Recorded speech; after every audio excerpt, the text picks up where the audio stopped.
भैया जी कहीं में आपका एक बार फिर स्वागत है। बगैर कोई वक्त गवाए सीधे डॉक्टर स्वाति महेश्वरी के पास हम जाना चाहेंगे। डॉक्टर स्वाति, सबसे ज़्यादा कुछ बहुत सारी जो क्वारीज आ रही हैं उसमें ये कि उनके टेस्ट बहुत देर में आ रहे हैं आरटीपीसीआर के, और जो प्रोटोकॉल लिया जाना चाहिए तय नहीं हो पाता कि क्या इलाज कैसे कहाँ से शुरू किया जाए। तो क्या गाइडलाइंस अभी क्या गाइडलाइंस है, क्योंकि तमाम बातचीत का सिलसिला तो हमने यही ऑक्सीजन लेवल से ही शुरू किया था कि मरीज धीरे धीरे सरक जाता है उस तरफ, लेकिन अभी भी वो बहुत ज़्यादा तादाद नहीं है। तो घर पे क्या प्रोटोकॉल लिया जा रहा है, और ये जो क्लिनिको रेडियोलॉजिकल डायग्नोसिस है ये क्या है, और इस पे किस तरह की बातचीत है, इस समय क्या प्रोटोकॉल है, ये जानना जरूरी। बीजेपी और कांग्रेस के प्रवक्ता, बीजेपी से प्रवक्ता जुड़ेंगे हमारे साथ, और हमारे पास राजनीतिक विशेषज्ञ डीके गिरी साहब दिख रहे हैं। बहुत बहुत स्वागत है उनका। डॉक्टर स्वाति महेश्वरी जी, बिल्कुल आपने ठीक कहा प्रतीक जी। इस बार हम खास तौर से ये देख रहे हैं कि जो लोग हैं उनका कोरोना होते हुए भी टेस्ट पॉजिटिव नहीं आ रहा है। तो बहुत सारी बार आरटीपीसीआर टेस्ट नेगेटिव आता है जबकि कोरोना का संक्रमण होता है। और दूसरी बात ये भी देख रही है अब कि टेस्ट की जो रिपोर्ट है वो भी आने में बहुत टाइम लग रहा है। कई बार हफ्ते-हफ्ते लग जाते हैं जब तक कि रिपोर्ट सामने आती है। ऐसी स्थिति में मरीज के लिए वो क्रूशियल वक़्त जो है वो क्रॉस हो रहा होता है। इसलिए अब जो है हम लोग ये कोशिश कर रहे हैं कि कैसे भी करके हमारे जो साइन सिम्पटम्स हैं, लक्षण हैं जिनके बारे में हम लगातार बताते हैं, उनसे, और अगर हमें इस वक्त कोई और टेस्ट की जरूरत पड़े, वो चाहे ब्लड टेस्ट हो या सीटी स्कैन हो, उनके द्वारा हम ये पता लगाने की कोशिश करते हैं कि ये कोरोना का संक्रमण है या नहीं है, और उसी हिसाब से हम ट्रीटमेंट शुरू भी कर देते हैं। अब हम लोग आरटीपीसीआर की रिपोर्ट का उतना ज्यादा इंतजार नहीं करते हैं क्योंकि व्यक्ति के लिए वो समय जो है, गोल्डन पीरियड जो है वो क्रॉस हो रहा होता है। तो हमें इसलिए हम किसी को हम क्लिनिको रेडियोलॉजिकल डायग्नोसिस बोलते हैं, यानी कि लक्षण और सीटी स्कैन या एक्सरे जो भी और जो इन्वेस्टिगेशंस हुए हैं उसके बेसिस पे हम ये डिसाइड करते हैं कि कोरोना का संक्रमण है या नहीं है।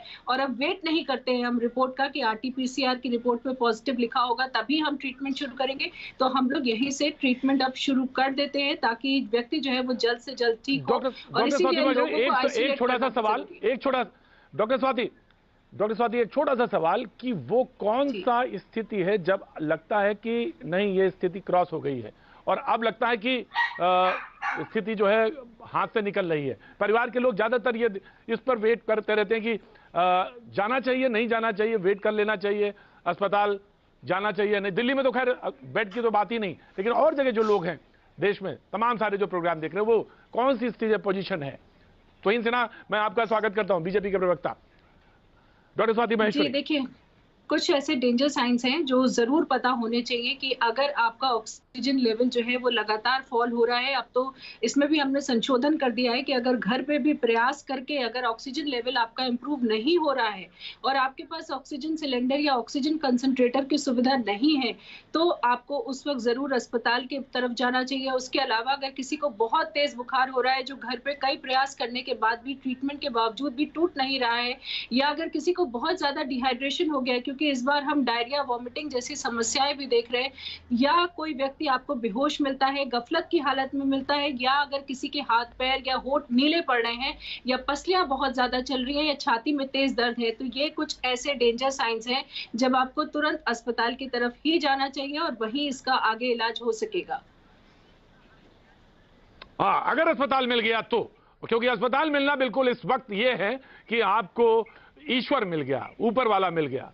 इस पर हम बात करेंगे, हमारे साथ आगे लोग हैं जिस पर हम जरूर बात करेंगे कि आखिर हमारी क्या थी गलती, ये जो हमें बताई जाए। हमने तो बता दिया, हमारी गलती क्या थी, मैंने तो बताया अपना प्रोग्राम के शुरुआत में ही कहा कि जब हमें अस्पतालों पे बात की जानी चाहिए थी, बहस करना चाहिए था, तो हम रोमांच कहीं और ढूंढ रहे थे, कि नहीं और विषयों पर रोमांच ढूंढ रहे थे, कि नहीं और चीजों पर बहस कर रहे थे। तो हम तो शर्मिंदा हैं, हम तो शर्मिंदा हैं, हम तो शर्मिंदा हैं, ये 3 बार कह के बस हम बचना नहीं चाहते। ये तब तक सवाल बना रहेगा, और ये माफ नहीं करेंगे आने वाली पीढ़ियां, हमको कतई माफ नहीं करेंगे, क्योंकि हमने जिम्मेदारियों का सीधे से और तरह से निर्वाह नहीं किया है। इसको कहने में कहीं कोई हिचक या लड़काहट नहीं है मेरे में। जी अमित हमारे साथ जुड़ रहे हैं, सामाजिक कार्यकर्ता हैं, कुछ कहना चाहते हैं। जी अमित जी, स्वागत है जी, कहिए।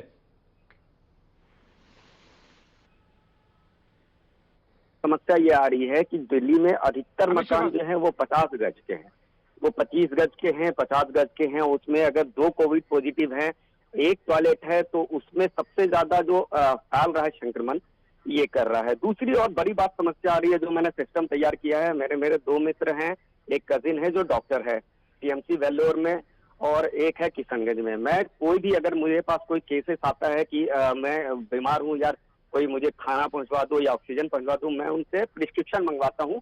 मैं अपने इन दोनों को भेजता हूँ डॉक्टर्स को, तो वो मुझे बताते हैं कि अभी उनकी सिचुएशन ये है, उनको ये सजेशन करो और या उनको ये कहो कि ये दवा लेंगे या ये मेडिसिन नहीं लेंगे या उनको इमीडिएट ऑक्सीजन की जरूरत है। हाँ, उनको जरूरत है। कुछ लोग ऐसे भी मुझसे मांगते हैं कि ऑक्सीजन की जरूरत है, मैं उनसे प्रिस्क्रिप्शन मांगता हूँ। तो मुझे दो चीजें लग रही है, सरकार को एक चीज चाहिए कि अगर होम आइसोलेशन में किसी को रख रहे हैं तो एक व्हाट्सएप नंबर या एक मेल आईडी सरकारें प्रोवाइड कराए जिससे वो रिपोर्ट भेजें और बात करें या वीडियो कॉलिंग से, और इमीडिएट उसको क्या जो मेडिसिन पहुंचा सकते हैं। जैसे मैंने अभी सिस्टम किया हुआ, मेरे पास दो मेरे डॉक्टर हैं जानने वाले, एक डॉक्टर अनिकेत है किशनगंज में और एक टीएमसी वेल्लोर में मेरा कजिन है, उनसे मैंने किया हुआ। ये एक सिस्टम मुझे लग रहा है कि बहुत जरूरी है।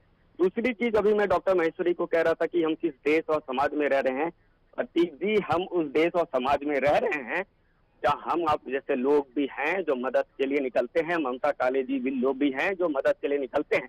कल मुझे लगा एक 85 ईयर्स ओल्ड नागपुर और पुणे के एक व्यक्ति ने एक जवान आदमी के लिए अपना बेड छोड़ दिया, उनका डेथ हो गया। तो हम समाज और वो भी हमारे लिए एक हिस्सा है, हमारा देश का ही वो पहचान है। हम जैसे लोग अगर काम कर रहे हैं, आपके चैनल पे मैं देख रहा हूँ आप लोग काम कर रहे हैं। जी बिल्कुल अमित, मुझे कहने में कहीं कोई हिचक नहीं होती कि ये मुल्क वही है जो दधीच का है, लेकिन ये सच है कि 3000 का इंजेक्शन 60,000 में बेचा जा रहा है।